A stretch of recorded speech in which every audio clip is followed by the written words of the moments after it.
ஹதீஸ் 1686.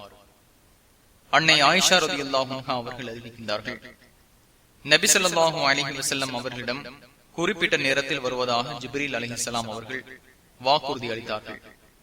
அந்த நேரமும் வந்தது. ஆனால் அவர்களிடம் ஜிப்ரீல் அலைஹிஸ்ஸலாம் அவர்கள் வரவில்லை. நபி ஸல்லல்லாஹு அலைஹி வஸல்லம் அவர்களின் கையில் ஒரு தடி இருந்தது. அதை தூக்கி எறிந்தார்கள்.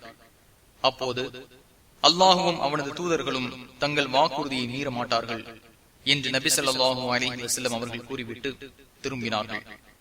அங்கே அவர்களின் கட்டிலின் கீழே இருந்து ஒரு நாய்க்குட்டியின் சப்தம் வந்தது. இந்த நாய் எப்போது வந்தது என்று நபி ஸல்லல்லாஹு அலைஹி வஸல்லம் அவர்கள் கேட்டார்கள்.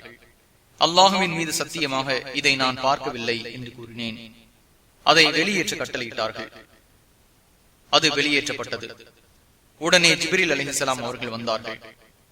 அப்போது நபி ஸல்லல்லாஹு அலைஹி வஸல்லம் அவர்கள், எனக்கு வாக்களித்தீர், உங்களுக்காக உட்கார்ந்திருந்தேன், என்னிடம் நீங்கள் வரவில்லையே என்று கேட்டார்கள். உங்கள் வீட்டில் இருந்த நாய்தான் என் வருகையை தடுத்தது.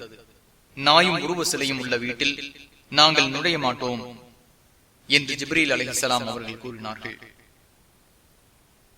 முஸ்லிம் 2104. Subscribe to my channel. Thank you for watching.